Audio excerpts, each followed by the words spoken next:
Hello, everybody. Thank you for joining me today. I do truly appreciate it, and I am appreciative of a lot of things. I am thankful and I am humbled. But today, I want to talk to you about a storm that came through Hurricane Milton.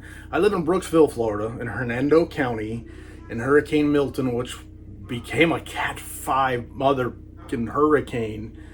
And when it hit land around Sarasota, Florida, south of me, about 3 counties south of me, my house. I wasn't here. We bailed. Tally ho, we're off to Fort Payne, Alabama for the most beautiful weather for a day I ever had that I didn't enjoy for a split second because of wondering what's going on at home and wondering what's going on with the family who stayed and all that kind of stuff. But I got kids. I got 2 boys and a wife, and I thought, here's life. Flee to Fort Payne, Alabama. 0% chance of being killed in a hurricane. Stay in Brooksville, Florida. Unknown chance of being killed by the most powerful hurricane that's ever hit the Bay Area of Florida in history, at least in the last 100 years. We packed up and we went to our place in Fort Payne, Alabama. It was an easy decision, and we tried to make the best of it, tried to enjoy it, have a little fun, but at the end of the day, back here, and back here, and back here, and right here, you're thinking about, do I have a home? Am I going to have a home when I get home? So we drove back on Thursday, left in the morning, got here in the evening, right after dark, to find that, yes, we did have a home. It was untouched by nature. We had trees down everywhere. We're driving down roads where power lines are across the road. You're driving over power lines.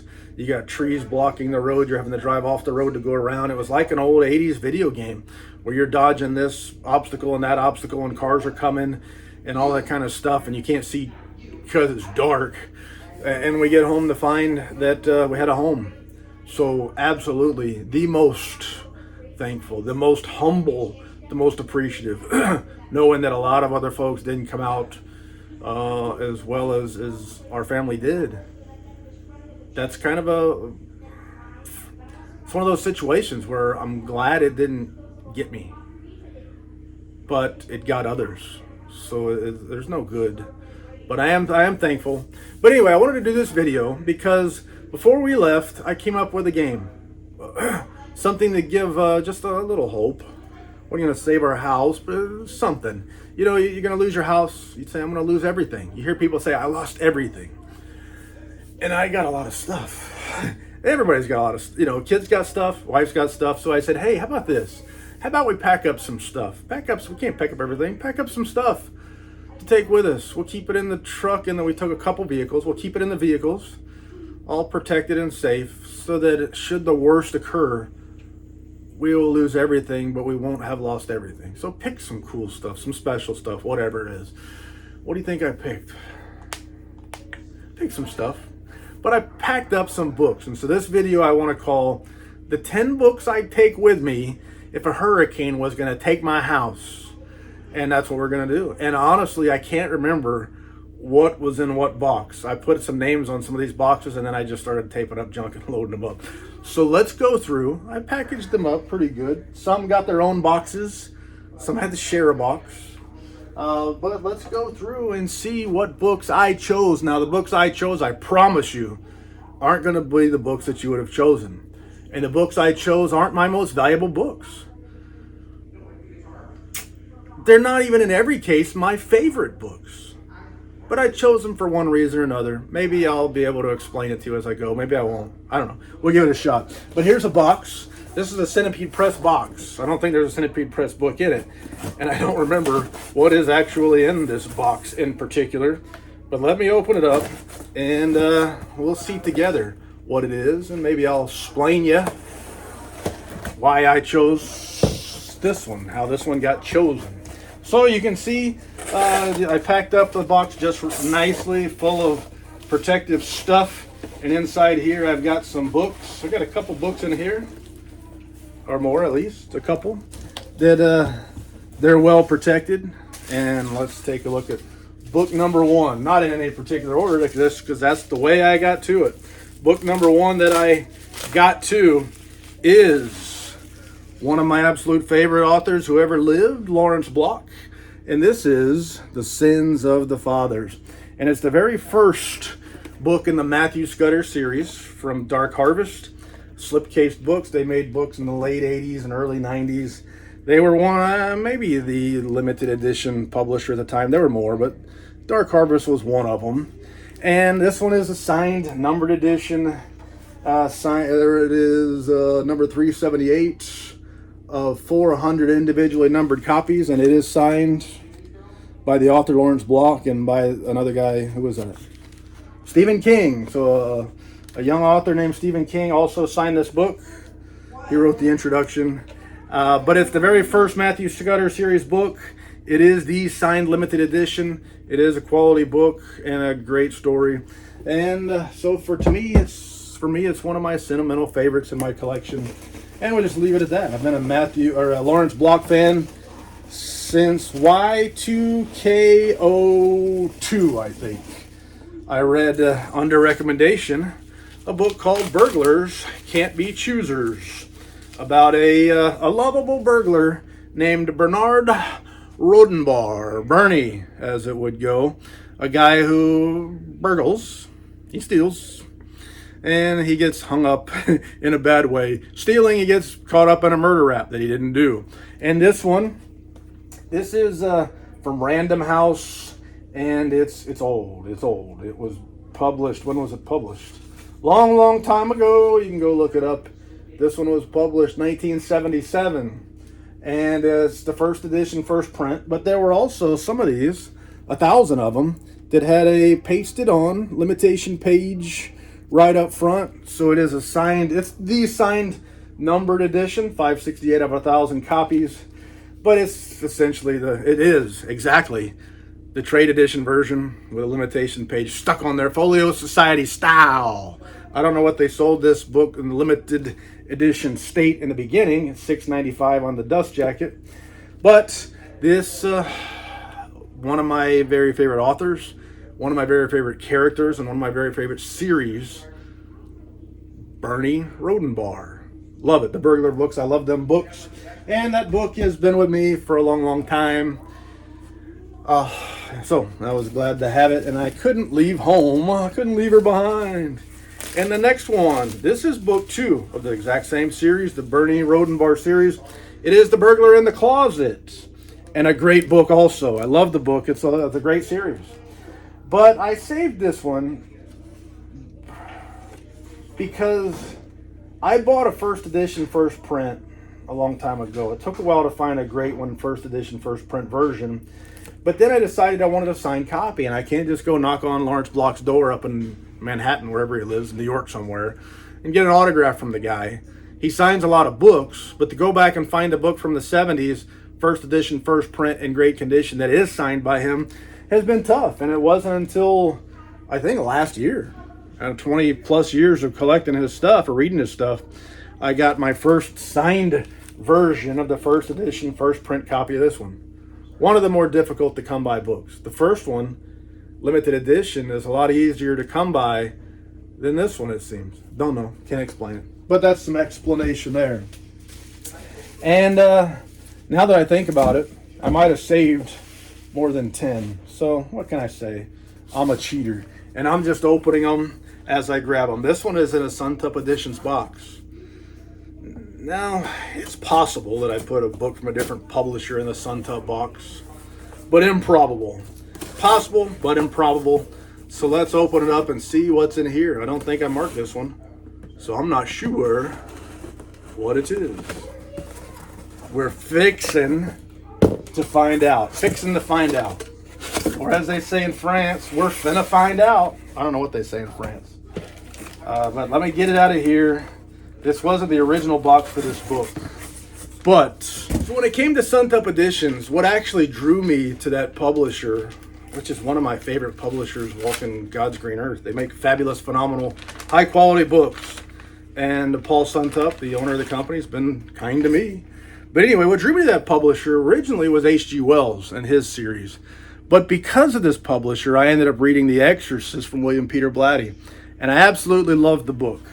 I love the book, and I got the numbered edition from Suntup Editions. It's beautiful. You can see this very nice Japanese silk tray case. Looks so great. And I'm not going to show you everything about the book, but I will pull the book out of the case just to show you how it's built. Hopefully not dropping anything. But this is a Bradle binding, and you can see I'm no expert. I don't want to pretend to be. The way the Bradle binding is designed, the covers actually go on top of the spine that's wrapped around. But you can see that glistening, beautiful Japanese cloth, that foil stamping. And then the front cover is black. Look at it, glistens. And what do you think that is? Whatever, I don't know. It's a thing that goes there. Sorry, no, don't want to be disrespectful. I just don't know the right terminology. But this book was published after the death of the author, William Peter Blatty. Unfortunately, he was not alive. But Suntop did get the signature that really was cool. The movie, the iconic film, The Exorcist, was directed by a guy named William Friedkin. And so Paul Suntop got William Friedkin to sign these numbered editions, and as well as the artist Mark Potts. So this is copy number 224 of 250 copies. And I've got some really great versions of The Exorcist that I love, and I didn't want to leave any of them behind. I didn't want to leave any of this crap behind. I've got some really great versions of this book, but at the end of the day, this book that I love, but at the end of the day, going back and forth deciding which one do I save, which one do I sacrifice. This was the one that I had to save. Beauty, production, cost played a factor into there. I could probably buy the other ones that I got cheaper, but my sentimental favorite, because I love this publisher more than Easton Press or Gauntlet or Cemetery Dance, Lonely Road, whatever that is. I chose this one. It's the best version. It's not signed by the author, William Peter Blatty. Impossible. The guy had already passed. But a cool signature as well. And I do love signatures. So that's my explanation for that. So a Suntop box. Suntop book. And I've got a couple more of these Suntop boxes. Now this one I did label. So I just won't play games with you. I'm not. I don't play games. No, I do play games. I like games. This one is Red Dragon. Ever hear of it? And I saved this one. Not only did I really love the book, but I love the way this book looks and the way it was designed and all that kind of stuff. So there's a variety of reasons why I made the choices I made. But Red Dragon, not the Thomas Harris Hannibal Lecter series. Red Dragon is not my favorite book in the series. My favorite book was Silence of the Lambs. Now, I loved aspects of Red Dragon so much, and there were things about this book that parts where I didn't necessarily love it. But this production from Suntop is just, to me, mind-boggling. It looks so good. I was so excited to be able to get the book. Just look at that. I was so excited to have it, and it made the cut. And this one is signed. It's copy number 149 of 250 copies, signed by Thomas Harris and the artist Jason Mowry. So this one made the cut, and it wasn't really hard to decide on that I had to save this book, and I did. So what else? Let's kind of keep this stuff a little bit organized here. Organize stuff on your own time, man. Now, I do have one other Suntop box. I wonder if there's a Suntop book in the box. It probably says... It actually says something that's not in the box. On the box. Go figure. But, let me open this up and see what all we got in here. It feels heavy. Heavy. Take this off. Whoa, what do you know? There is not a Suntop book in the top of this box, but it's a double-decker. One of my favorite authors, Walking God's Green Earth, Philip Fracassi, wrote a book called Boys in the Valley, and it was published by Earthling Publications, and it was a fabulous book. I think I rated it the best book in 2023 that I read. And the 19th edition made these beautiful slipcases for them. So that's what I got. And let me take it out of the slipcase for you. and show you. Boys in the Valley was the first Earthling Publications Halloween series book that I bought under the recommendation of a guy by the name of Jeff Terry. He had read it, he said it was great, and he recommended it. And I'm so glad he did, because now I've got an entire shelf of Philip Fracassi books. It's hard to see with the glare. It's got a Brodart on it. But there's Boys in the Valley by Earthling Publications. It is, let's see, this is copy number 184 of 500 numbered copies. Now you think 500 should be easy to find. But this book, which was probably 60 bucks in the beginning, or 50 bucks in the beginning, just a few years ago, is now a $400 book online.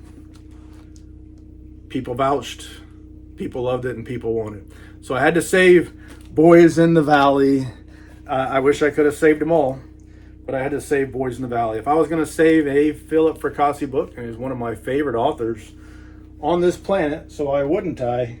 Boys in the Valley, that first version of it from Earthling Publications made the cut.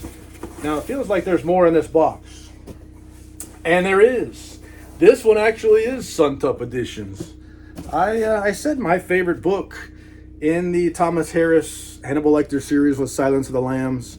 And I saved my Suntup numbered edition of Silence of the Lambs. Absolutely beautiful. Japanese silk. Great design. I'll take it out right here and show you the book herself. Again, very neat. See that? Wow. Iridescent. And it is also, look at that end paper. Just looks great. It also is numbered edition. This one is number 221 of 350 copies. Signed by Thomas Harris and the artist Tom Bagshaw. So Silence of the Lambs. And there is some... This was a very popular book, very popular movie, and some folks will say that Red Dragon was a better book. And while I do love Red Dragon, I do not agree that it's the best book in the series. But if you think so, then cool. It's all right with me. I got a couple more boxes here, and like I said, I don't remember what all's in them. So I got this great big box. Let me open it up and see what's in here. It's so big and there's multiple books in there. I don't want to drop anything. So I'm just going to, can you see me? Off camera a little bit, I'm going to do some cutting. And then we'll open it up and see if I can get the stuff out without dropping it. It's all wrapped. I've wrapped my stuff well. I made myself proud. Survived a long voyage. Arduous, treacherous, fearful, nervous. Lots and lots of people evacuating the state, and lots of people coming back in to see how badly their lives would be affected, how negatively their lives would be affected. But all is open now, and the next book is one that I saved, the only book I have from Lyra's books, and that is A Christmas Carol. And it is a beautiful, by Charles Dickens, illustrated by Gary Gianni. Just a beautiful production. Whoops. There's our slipcase for the book. Nice. But leather bound. One of the finest, nicest books that I own. Beautiful, high quality production. Leather bound, illustrated. Amazing illustrations. And it is limited. This one is copy number 217 of 250 numbered copies. Signed there by Gary Gianni. I did an unboxing video of this years ago, full of illustrations. I won't show them all to you, but it is a beaut. It's one of my favorite stories that was ever written, and the best version of that story is right here. By far, the best version. Beautiful, quality, luxurious in every way. What's up next? I'm just opening junk as it comes. And this is another Dark Harvest book. This is Swan Song by Robert McCammon. And this was the first slipcase book, first hardcover version of this book. And this is the limited edition. It is illustrated. I'm not going to show you all of the interiors, but it is number 78 of 650 copies, signed by Robert McCammon, as well as the illustrator Charles Lang. And a great story, a great publication. And I did pre-order the Suntup Editions numbered edition. It's not in yet, I also pre-ordered a classic edition. But Swan Song had to be on the list of books I was going to save. One of the all-time greats. And a great showing. Dark Harvest was ahead of their time in terms of publishing. They did stuff that other publishers wouldn't be doing for a long time in general. I'm not saying there wasn't other good ones. Other great ones even. But Dark Harvest did it really, really well. And I'm a fan, was a fan of the publisher. And that's all for that box. One more box. Maybe I'm off on my 10 books. I might have gotten carried away a little bit.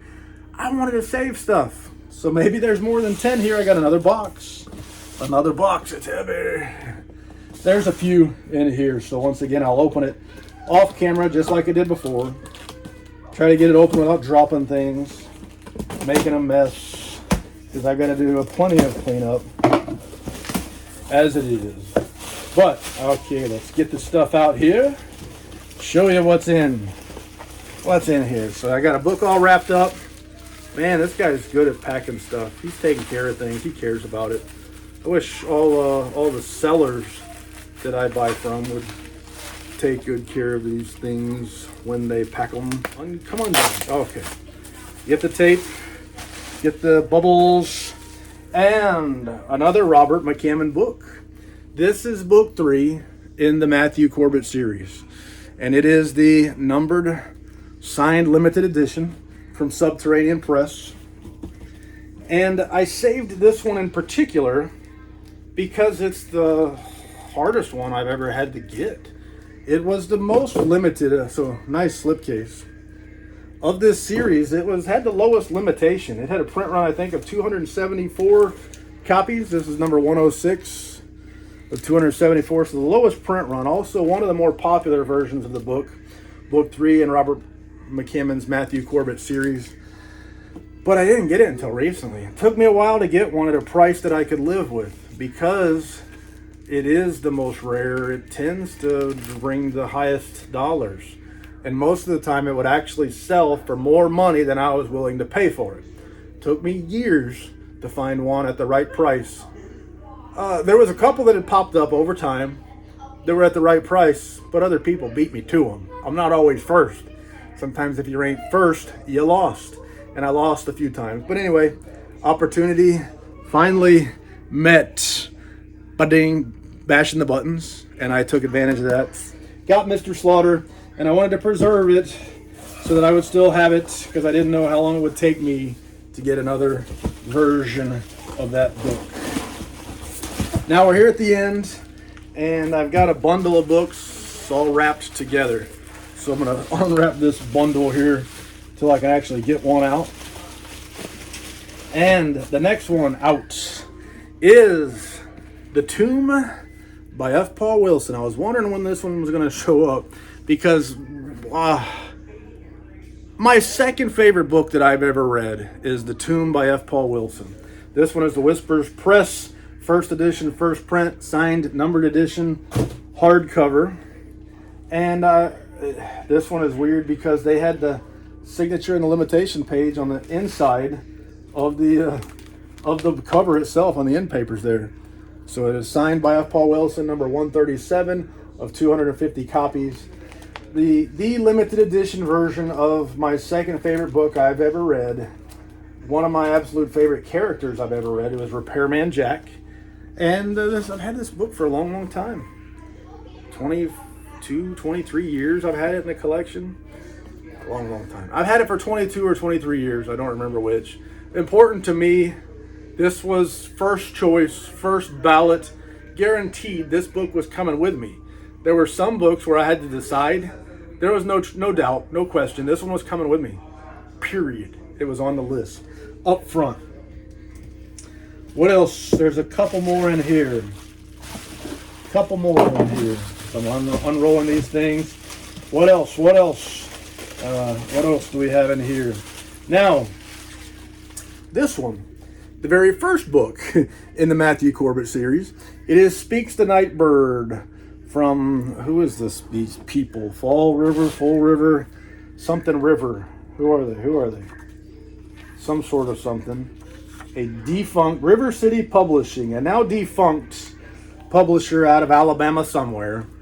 And they published this book because the Big Five, whoever McCammon was working with before, pissed him off, didn't really like it, wanted him to make a bunch of changes, and he said, no, forget that. And he took his ball and he went home. And he found a local publisher to publish the book. They did a limited edition, they did trade edition. This is the limited edition version.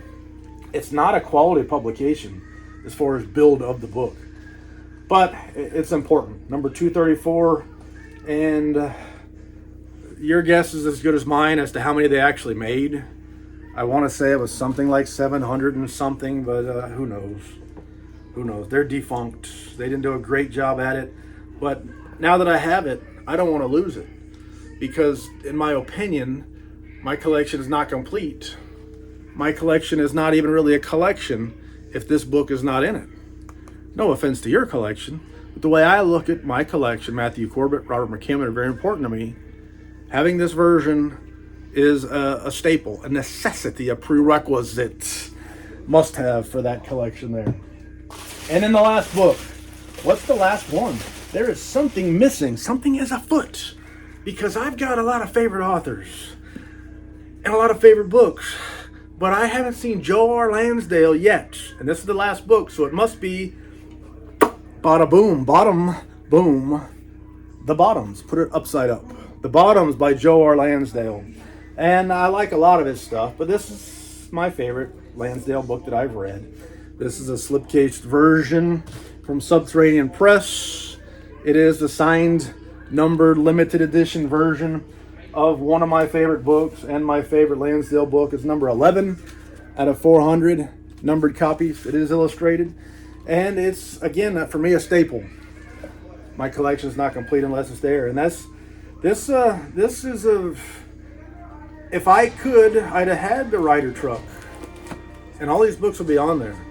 But however many I've just shown you are the ones that I left with. And I left behind some books that I would have hated to have lost.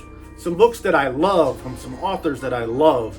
These were the ones I chose hours before going to bed and then leaving the next morning at 3 in the morning. Hours before that. And I packed them up and taped them up as quick as I could, loaded them in the truck, inside, of course, not in the bed. Loaded them up quick as I could so that I would have something left. And the good Lord saved our home. I don't know how those things work, but our house is still here. The roof is still intact. The whole structure is sound. We have a home. I have a collection. I'm thankful. I'm humbled. I'm almost embarrassed, feeling like I do not deserve to be blessed when others don't. And sometimes it works like that. Some of the best people I've known in life have had some of the worst things happen to them. And then there's some pretty awful people out there, and all you got to do is look at, you don't got to go very far, look at politics and see how many awful people there are in politics. And the great things are happening for them. We got a couple right now. Anyway, I won't get there. I won't go there. But there's some bad people that some good things happen to. So it feels humbling, but I'll take it. I'll take it. I'm thankful. I'm humble. I'm appreciative. And with that being said, I can think of no more lies to tell. Thank you for your time. I do truly appreciate it. C'est la vie, baby. Doo-doo.